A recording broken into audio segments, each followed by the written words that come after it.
Hello everyone, welcome to our new video. So, आजको हाम्रो यात्रा रहेको छ थानपाटनतिर। कहाँ जाँदैछौँ भन्नुहोस् त सर? थानपाटनतिर जाँदैछौँ आज हामी। आज हामी त्यो माथिको हिमालतिर जाँदैछौँ। सो हेरौँ यात्रा कस्तो हुन्छ। सोचेका छौँ राम्रै हुन्छ होला सायद। त्यही पनि रमाइलो छ, चिसो छ मौसम। त्यही पनि टाउकोमा टोपी नहालेर हिँडिरहेछौँ। 1 घन्टाको राइड पछि चाहिँ हामी यस्तो ठाउँमा पुगेका छौँ है। यहाँ यो बाजेदिनवटिया खर्क भन्ने गर्दो रहेछ यसलाई चाहिँ खासमा। यो चाहिँ सानो ताल है। योभन्दा माथि चाहिँ पानी छैन अरे। यो चाहिँ खाने पानी। योभन्दा माथि पानी छैन अरे। हामी पुग्ने त्यो डाँडा, यो माथिको यो डाँडा। 3 घन्टा हिँडेपछि बल्ल बल्ल यो ठाउँमा पुगेको छौँ होइन। योभन्दा अझ कति छ भन्छ ल? अझै 4 घन्टा हिँड्नु बाँकी छ। 4 घन्टा बल्ल बल्ल के त्योभन्दा माथि त्यो त मेन हाम्रो त्यो त अब त्यहाँ लक्ष्य हो खासमा। हामी त्यहाँ पुग्न सक्यो भने 4 घन्टामा अब त्यहाँबाट अपी हिमाल साइपाल हिमाल सब देखिन्छ। हेरौँ यात्रा जारी छ। हामी थाक्दैनौँ, हामी सक्छौँ। यो चाहिँ बाख्राको खोर हो है। अब हेडा अब हिमाली भागतिर पाइने त्यही त हो, च्याङ्रा। उनीहरूलाई चाहिँ यस्तोमा राख्छ, यता मान्छे सुत्ने हो, पाल राख्छ। अब आजभोलि त सब चिसो भएर गाउँतिर छन्, बिस्तारतिर आउँछन्। यता काठ पनि निकाल्दो रहेछ खासमा, अनि घर बनाउनलाई। हिमाली क्षेत्रमा पाइने भेडाहरू होइन खासमा। मान्छे देखेर तर्सिन्छ होइन। उसको चाहिँ खुट्टा चाहिँ ल के भारी छ यार, पेन्चर भारी छ। अरूहरू चाहिँ उता रहेछन्।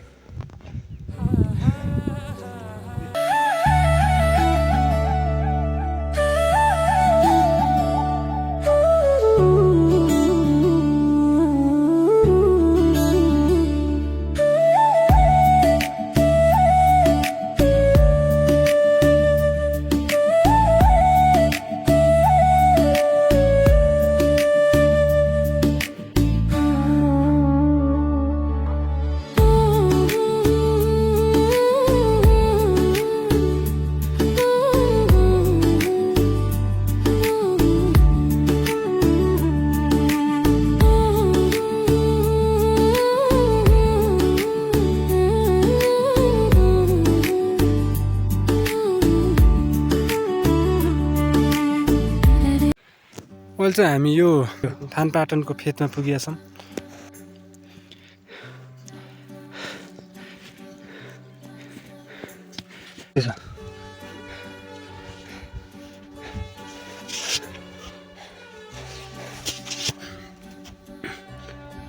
यहाँ हेऱ्यो भने रिङ्गा लगाइदियो। हेट मेरो पनि उभो रिङ्गा लगाइदियो।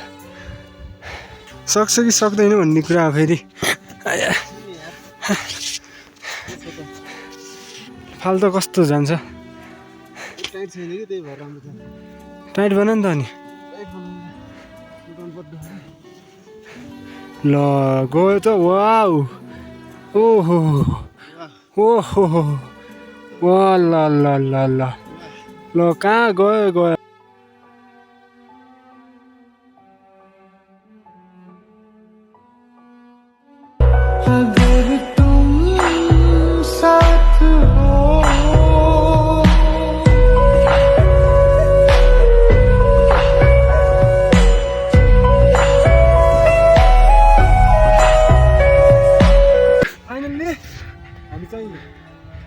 थानपाटन यता चाहिँ साइपाल हिमाल, यतापट्टि चाहिँ अपी हिमालको एरिया हो।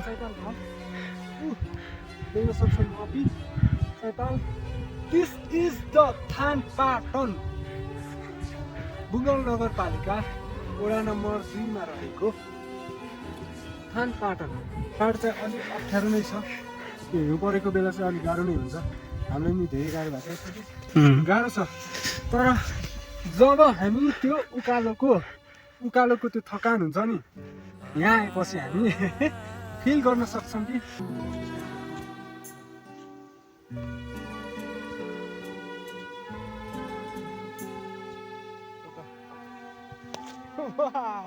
छक्का नजिक छ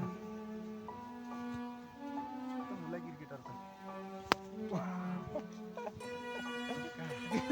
छक्का फास्ट बलर है फास्ट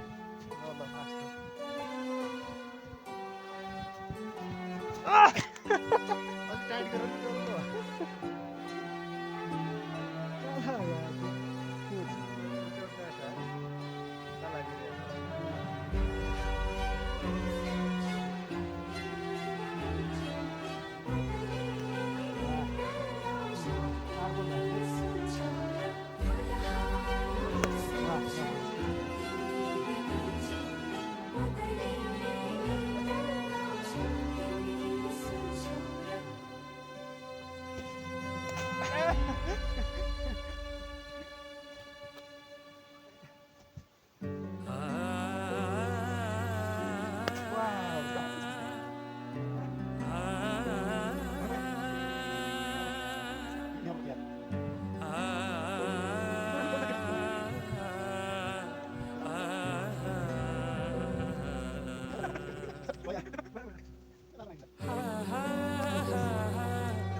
थान पाटनमा पुगेर फोटोसोटो खिचेर यता हाम्रो मन्दिरको पनि पूजा गरेर यहाँका देवी देवताहरूको पूजा गरेर पनि हामीहरू यहाँ सिन हेर त उतापट्टिको उतापट्टि त्यो देखिने ठाउँ चाहिँ कहाँ हो भने साइपाल हिमाल भन्ने त्यो है त्यो एरिया हो यतापट्टितिर पर्छ साइपाल हिमाल अनि यतापट्टि जाने हो भने उता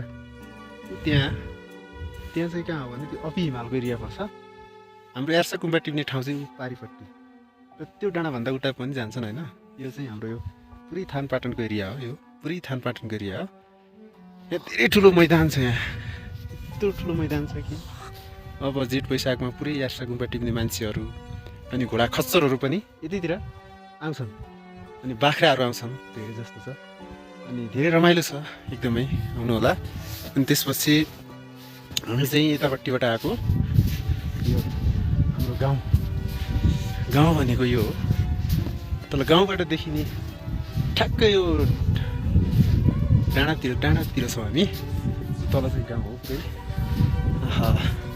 तल चाहिँ सुक्खा छ यतापट्टि चाहिँ पुरै हिउँ छ होइन जियोस् आज हिँड्नलाई अलि उकालो छ अरू त जियो सजिलै छ हिँड्नको लागि चाहिँ अलि धेरै धौ पर्छ होइन उकालो छ दम लाग्छ अक्सिजनको कमी हुन्छ त्यस्तो छ है आउनु होला तपाईँहरूले पनि रमाइलो गर्नु होला चस्मा नलायो भने फेरि यो हिउँमा हेर्न सकिँदैन कि टल्किन्छ घामले त्यही भएर चाहिँ चस्मा लगाएको कालो चस्मा भएपछि टक्क एकदम राम्रो हुन्छ हिँड्नको लागि सजिलो सस्ता हुन्छ यो चाहिँ मन्दिर हो हाम्रो थानपाटनको मन्दिर परिसरमा छ अहिले